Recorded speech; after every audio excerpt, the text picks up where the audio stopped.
Assalamualaikum warahmatullahi wabarakatuh. Perkenalkan, nama saya Rizka Putri Ananda dengan NIM 2200018369 dari kelas G. Di sini, saya akan mempresentasikan hasil tugas proyek keamanan komputer saya dengan materi social engineering.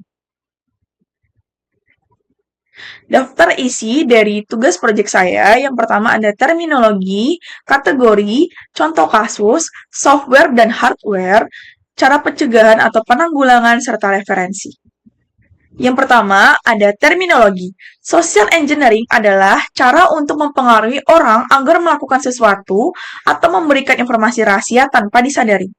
Biasanya, ini dilakukan dengan penipuan atau tipu daya untuk mendapatkan data penting, mencuri identitas, atau masuk ke sistem komputer.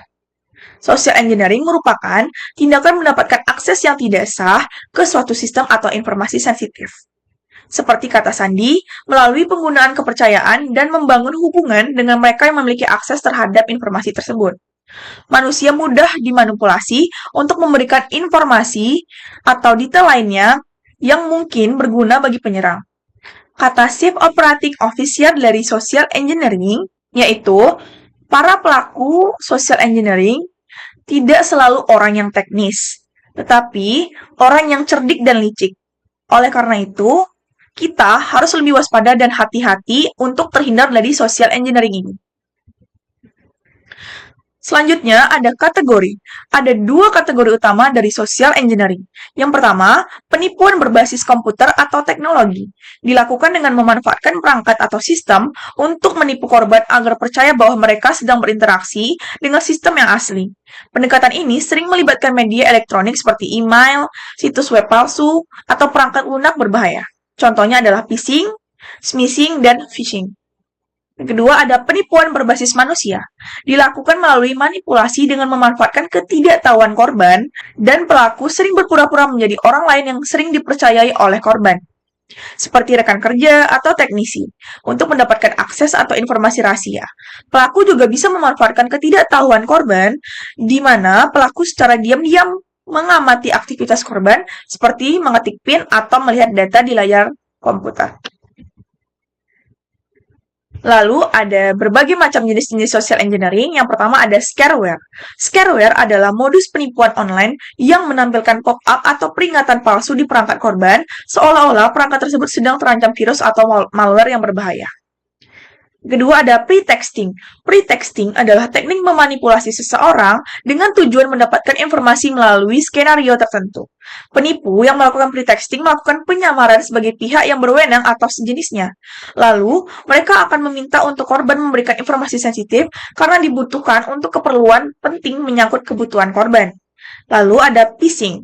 Phishing adalah modus penipuan online yang dirancang untuk menipu korban agar memberikan informasi sensitif seperti password, nomor kartu kredit, atau data pribadi lainnya. Lalu ada spear phishing. Spear phishing adalah jenis social engineering yang lebih canggih dan terstruktur dibanding phishing biasa. Pelaku spear phishing tidak hanya menargetkan banyak orang secara acak, tetapi mereka akan melakukan riset mendalam untuk mempelajari profil atau kebiasaan korbannya. Lalu ada quid pro quo. Quid pro quo adalah modus social engineering di mana pelaku menawarkan sesuatu yang menarik kepada korban seperti keuntungan, jasa, atau hadiah dengan imbalan informasi pribadi atau akses yang mereka butuhkan. Lalu ada dumpster diving. Dumpster diving adalah modus kejahatan yang melibatkan pengumpulan informasi penting dengan cara mencari sampah, baik sampah perusahaan maupun dokumen pribadi untuk mencuri data sensitif. Selanjutnya, ini ada dua contoh kasus dari social engineering. Contoh kasus pertama yaitu pada 13 Maret 2009, terjadi pencurian data di perusahaan telekomunikasi XL yang dilakukan oleh seorang karyawan Huawei. Saat rapat dengan pihak XL, karyawan Huawei menyelinap ke ruang kerja General Manager XL, yaitu Opet Suwaji, dan mengcopy file-file sensitif dari komputernya ke flash disk. Meskipun ia sempat terpergok atau ketahuan, Jika data tersebut berhasil dibawa kabur, XL bisa menghadapi kerugian besar karena informasi sensitif perusahaan bocor. Yang kedua, contoh kasus lain yang terkenal adalah Kevin Mitnick, seorang hacker asal Amerika Serikat yang ditangkap pada tahun 1995. Mitnick dikenal karena menggunakan teknik social engineering untuk mengeksploitasi kelemahan perusahaan. Ia berhasil mengakses sistem komputer perusahaan besar seperti Motorola, Novell, dan Nokia, mencuri perangkat lunak, serta menyamar sebagai karyawan perusahaan untuk mencuri informasi dan data sensitif dari perusahaan. Software dan hardware social engineering. Yang pertama, software untuk melakukan social engineering, ada phishing tools, alat untuk membuat email atau situs web palsu yang meniru platform resmi bertujuan mencuri data sensitif seperti password dan nomor kartu kredit. Lalu ada malware. Worms untuk menyebar otomatis melalui jaringan dan email, Trojans untuk disamarkan sebagai file menarik untuk mengakses sistem, dan spyware untuk memantau aktivitas pengguna tanpa izin. Lalu ada Remote Access Tool atau RATS, software yang memungkinkan penyerang mengakses perangkat korban dari jarak jauh untuk mencuri data atau menginstal malware. Yang terakhir ada Keylogger Software, program yang merekam setiap penekanan tombol untuk mencuri data login dan informasi pribadi. Lalu ada hardware yang digunakan untuk melakukan social engineering, yaitu ada USB drive berbahaya, USB yang menginstal malware atau mencuri data saat dicolokkan. Keylogger fisik, perangkat kecil yang merekam setiap penekanan tombol pada keyboard.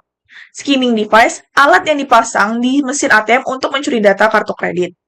Hidden camera dan microphones digunakan untuk merekam aktivitas korban seperti mengetik PIN.